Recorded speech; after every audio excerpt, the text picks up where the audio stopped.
परम शांति बाबूजी आपका स्वागत है। और आज हमारे सामने एक बहुत बड़ा क्वेश्चन है कि हमारे पितरों को जो मोक्ष प्राप्ति के लिए पितृ तर्पण की विधि करवाते हैं, श्राद्ध देते हैं, आत्माओं को संतुष्ट करने के लिए समय समय पे उसको कोई भोग चढ़ाया जाता है।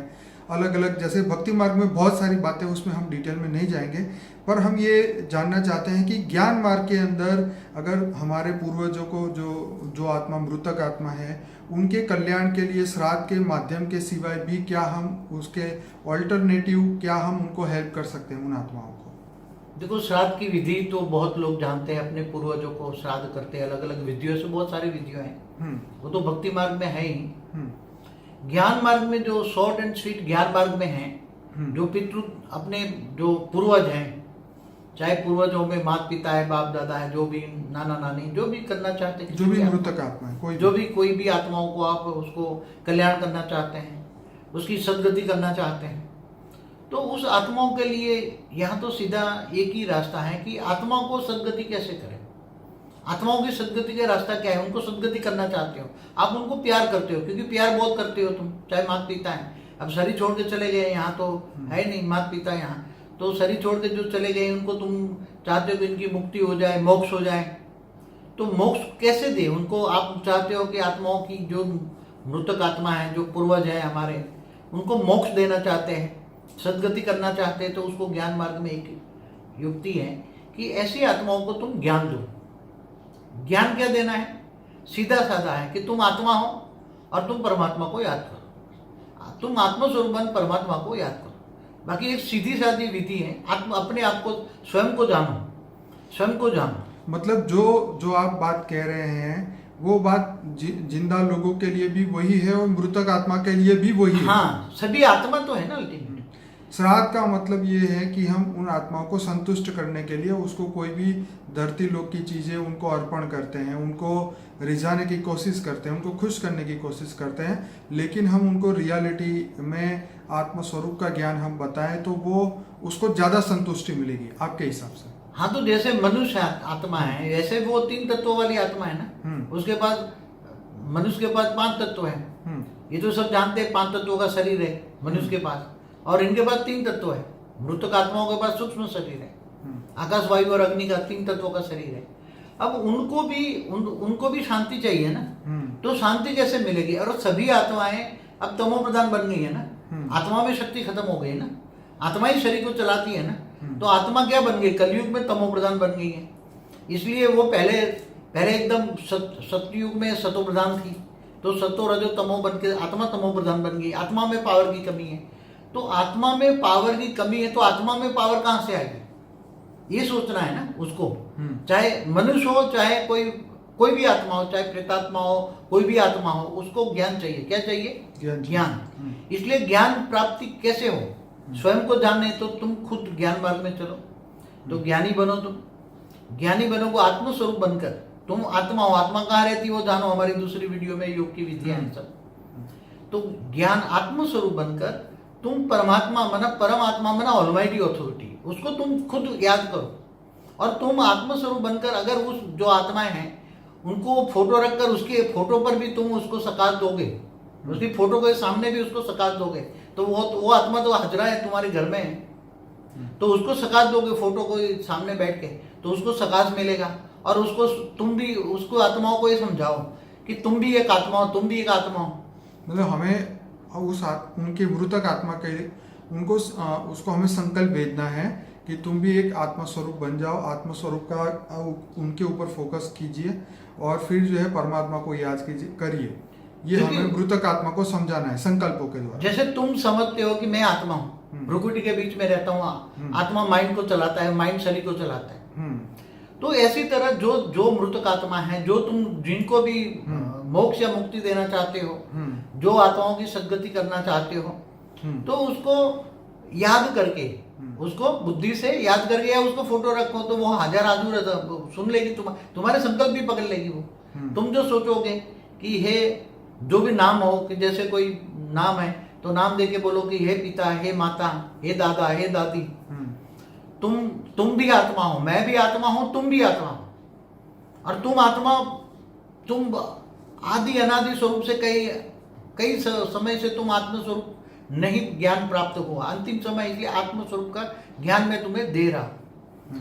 तुम आत्मा कहाँ, तुम्हारी जो मृत आत्मा है उसकी भी भ्रुकुटी में आत्मा है। आपका मतलब ये है कि उनको ये आध्यात्मिक घर में टीवी में चलाना चाहिए, हाँ। ताकि वो भी आत्माएं ज्ञान सुने और समझे, और रियली जब वो खुद भी इसके अंदर प्रैक्टिकल करेगी, वो मृतक आत्मा जब ज्ञान स्वरूप को धारण करेगी, ज्ञान स्वरूप को ज्ञान समान बनने की कोशिश करेगी, तो अल्टीमेटली उसको श्राद्ध से ज्यादा वो पावर उसको मिलेगा, ज्ञान से उसको परम शांति मिलेगी। क्योंकि देखो जो स्थूल चीजें उनको, जैसे श्राद्ध में स्थूल चीजें चढ़ाते हैं ना, स्थूल चीजें तो वो उसको ग्रहण नहीं कर सकती, उसकी आत्मा को तो कुछ नहीं प्राप्त होगा ना। अब आत्मा को चाहिए पावर, तो आत्मा को पावर कहाँ से मिलेंगे? तुम उसको परमात्मा की याद दिलाओ कि ऑलमाइटी ऑथोरिटी कहाँ रहता है, ऑलमाइटी ऑथोरिटी को याद करो। तुम भी लो कि ऑलमाइटी ऑथोरिटी ऊंचते उच्च परम धाम में रहता है, वो निराकार है, वो सूर्य की समान भांति है। हमारे दूसरे वीडियो भी हैं, देख लेना, योग कैसे करे उसको। तो वो तुम योग सीखो, योग माना आत्मा परमात्मा का कनेक्शन को योग कहते हैं। आत्मा स्वरूप बनकर परमात्मा को याद करते उसको योग कहते हैं। तो तुम उसको योग सिखाओ, ये जो तुम्हारी पूर्वज है उनको योग सिखाओ, और पूर्वज के साथ साथ और भी कोई पूर्वज बैठे होंगे तुम्हारे घर में, और भी कोई आत्मा होगी, तो वो भी ज्ञान सुनेगी ना। तो ऐसे या वीडियो चला लो, आत्मस्वरूप का हमारा वीडियो है, वीडियो चला लो तो वीडियो देखेगी, प्रैक्टिकल सुनेगी, तो कई आत्मस्वरूप के वीडियो, कई ज्ञान के वीडियो, और ज्ञान के वीडियो में तुम्हारी मुक्ति, जीवन मुक्ति कैसे हो वो भी वीडियो है हमारा, मुक्ति जीवन मुक्ति का। तो वो वीडियो देखो, सुनाओ, तो वो आत्माओं को बहुत संतुष्टता मिलेगी। आत्मा क्या बनेगी? संतुष्ट बनेगी।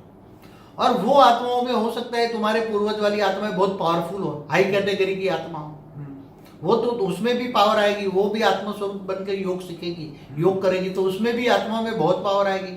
आपका मतलब ये है कि अगर वो मृतक आत्मा आत्मस्वरूप का अभ्यास करे या इस ज्ञान के अंदर जाए, तो उसको फिर स्थूल चीजों की, सभी चीजों से वो परे हो जाएगी, उसको कोई स्थूल की कोई चीजें नहीं चाहिए, क्योंकि आत्मा को पावर चाहिए। वो आत्मस्वरूप में रहकर योग करेगी तो परमात्मा से पावर मिलेगा ना, 100%। तो वो आत्मा संतुष्ट हो जाएगी। वो आत्मा फिर तुम्हें बहुत हेल्प करेगी, तुम भी आत्मस्वरूप बनोगे, याद करोगे पूरा, और फिर साथ साथ उनको बोलो परम शांति के वाइब्रेशन बोलो, परम शांति है, परम शांति है। मुझे श्राद्ध न करने से मृतक आत्मा को दुख होता है? हाँ, जरूर होता है ना। ओके। आत्मा जो मतलब श्राद्ध नहीं करते हैं, तो मृतक आत्मा चाहे कोई भी हो, उसकी स्वजन है, वो तो घर में ही है ना। कोई अभी रिबॉर्न, गारंटी है कि रिबॉर्न हुई है, रिबॉर्न नहीं हुई है, या कहीं और भी है, अगर घर में भी है, कोई पूर्वज भी बैठे होते हैं, कई लोग होते हैं पूर्वज बने हुए बैठे हैं। बाबूजी, ज्ञानी आत्मा भी मृत्यु के बाद श्राद्ध मांगती है? नहीं, ज्ञानी आत्मा नहीं मांगेगी। ओके। ज्ञानी आत्माओं को तो ज्ञान चाहिए। तो बाबूजी, ये श्राद्ध की प्रथा कब से और क्यों शुरुआत? हाँ, ये बहुत बड़ा क्वेश्चन है कि श्राद्ध बहुत अनंत काल पहले की बात की हमारे जो हिंदू रिवाज हुए, कि जैसे हमारे ये जो ब्रह्मा का सेकंड पार्ट शुरू हुआ ना, तो पहले पार्ट ब्रह्मा का 50 साल हमारे ब्रह्मांड को पूरा हो गया। दूसरा परार्थ शुरू हुआ था। अभी दूसरा परार्थ शुरू हुआ ना, पहला परार्थ ब्रह्मा का 50 साल पूरा हो गया। अब दूसरा परार्थ का 198 करीबन 100, दूसरे परार्थ में भी 198 करोड़ साल शुरू हुआ। ठीक है। तब जो पहले परार्थ वाली जो आत्माएं थी और दूसरे परार्थ के बीच में जो संगम युग चलता है, एक परार्थ जा रहा है दूसरा परार्थ मतलब, तो ये अभी ब्रह्मा का पहला दिन, 7वां मनवंतर और 28 का युगांतर चल रहा है। तो उसके अंदर जो आत्माएं, कई आत्माएं वो सूक्ष्म जगत में थी, तो उसी टाइम पर भी मनुष्य आत्माएं भी थी। तो वो सूक्ष्म जगत में वाली आत्माएं जो आसपास में घर में रहती थी, उनके पूर्वज थे, जो भी थे, वो दुखी थे। अब उनको दुख का रास्ता कोई तो पता, ज्ञान नहीं था। तो उन्होंने बोला कि हमें, उनको भी जैसे मनुष्य में विकार होते हैं, ऐसे मृतक आत्माओं में भी विकार होते हैं। खाना पीना देखती हैं तो चाहिए, वासना लेती है ना, वो खाने पीने की वासना लेती है। तो कईयों को साक्षात्कार कराते थे कि भाई मुझे खाना पीना दो, ये दो, ये दो। तो कम से कम 198 करोड़ से साल से तो चल ही रहा है ये। ओके। और पहले परात में भी शुरू हुआ था, पहले परात में भी चल रहा था। तो अल्टीमेटली ये चीज तब शुरू हुई जब आत्मा में पावर लॉस होना शुरू हुआ, और उन्होंने, वो आत्माओं ने, मृतक आत्माओं ने सोचा कि हम भी ये खान पीन या जो भी उसकी जो वासना है खाने पीने की, अगर उसकी पूर्ति हो जाती है तो हमें शांति मिलेगी। तो इसलिए वो उन आत्माओं ने ये श्राद्ध की सिस्टम, ये प्रथा जो है, परंपरा जो है, शुरू करवाई। बात एकदम सही है पहले परार्थ से भी वैसे शुरू हुई थी। ओके। जब से भी मनुष्य आत्माएं, मनुष्य धरती बनी ना, 5 तत्वों की, मैंने एक वीडियो बनाया उसमें, जब से भी मनुष्य बनी जी। तो मनुष्य आत्मा भारी हो जाती, तमो प्रधान हो जाती आत्मा। जी जी। तो उसको ऊपर जाने की शक्ति नहीं होती, स्वर्ग लोक में, दूसरे लोक, तीसरे लोक में जाने की शक्ति नहीं होती, तो वो घर में रहते हैं ज्यादा। जैसे बाबूजी मुझे एक व्यक्ति ने कॉल किया और मुझे पूछा कि भाई हमारे घर में हमारे मदर एक्सपायर हो गए तो क्या हम श्राद्ध करें उनका। मैंने कहा देखो, ज्ञानी के लिए कुछ जरूरी नहीं है, लेकिन जो आत्मा मृतक हो चुकी है, जो जा चुकी है, अगर वो इसमें विश्वास रखती थी और तुमको बोल के गई थी कि भाई मेरे पीछे ये करना वो करना, तो फिर आपको करना चाहिए। और अगर आपको लगता है कि आप ज्ञानी हैं और वो भी ज्ञानी थे और उनको इस चीज़ों से कोई अटैचमेंट नहीं था इन चीज़ों से, तो फिर श्राद्ध नहीं करना चाहिए। तो वो मृतक आत्मा के ऊपर डिपेंड करता है ना कि वो जीते जी वो किस लेवल की आत्मा थी। अगर वो लगता है कि ये ज्ञान समझ सकती है तो आत्मा परमात्मा का ज्ञान दो, उसको समझाओ। मतलब ऊपर के लोक में जाने का रास्ता बताना चाहिए। ऊपर के, हाँ, आत्मा में पावर आएगी तो ऊपर के दूसरे लोक में, जैसे भूलोक से ऊपर भूलोक में जाएगी, महालोक में जाएगी, स्वर्ग लोक में जाएगी। मतलब उसको हमें मोक्ष का तो तभी मिलेगा जब वो परम धाम में जाए, परम धाम जाएगी तब मोक्ष, परम तत्व मिले, शिव समान बन जाए, तब जाके मोक्ष मिले, ब्रह्म में समा जाएगी। तो ये चीजें जो है उसको याद करानी चाहिए कि भाई तुम इसलिए धरती पे आए थे और अपने शरीर छोड़ दिया, तो वो उस वहां पे जाने के लिए पुरुषार्थ करना चाहिए, मतलब ओरिजिनल स्थान पे पहुंचने के लिए। तो ये अल्टीमेटली बात वही हुई कि उन मृतक आत्माओं को ज्ञान और योग के बारे में संकल्प देना चाहिए, ताकि वो भी अपनी आत्मा की सदगति करे और जीवन जो लास्ट जन्म था उनका भी जो मोक्ष, मतलब मोक्ष प्राप्ति का उनका लक्ष्य को याद कराना चाहिए। तो बाबूजी इसमें तो आपने बहुत अच्छी बात बताई है। आशा रखता हूँ ये सभी लोगों को ये बातें पसंद आई, और अगर आपके मन में कोई भी प्रश्न है और आप जवाब चाहते हैं तो इस वीडियो के कमेंट बॉक्स में लिखिए कि आपको ये वीडियो कैसा लगा, और इसमें भी आपके अगर कोई क्वेश्चन है, सुझाव है। और इसके साथ मैं ये कहना चाहूँगा कि बापूजी का एक वीडियो था कि पृथ्वी की शुरुआत कब हुई, पृथ्वी कब बनी। एक दूसरा वीडियो था कि पहला मनुष्य धरती पे कब आया। तो ये हमने कुछ 18 जनवरी के बाद ऐसे वीडियोस बनाए हैं, 40-50 वीडियो, वो बहुत ही इम्पोर्टेंट है। आत्मस्वरूप में परम लाइट की प्राप्ति कैसे हो और आत्मस्वरूप कैसे प्राप्ति हो, हम किस तरीके से अपने जीवन के लक्ष्य को हम पूरा कर सकते हैं, ये बहुत सारे वीडियो बापूजी ने बताए हैं। तो आप इस वीडियो को लाइक करें, शेयर करें, कमेंट करें, हमारे चैनल को सब्सक्राइब करें और ज़्यादा से ज़्यादा वीडियो देखिए, ताकि आत्मज्ञान से ही हम पूरे विश्व को बदल सकते हैं। धन्यवाद बापूजी, परम शांति।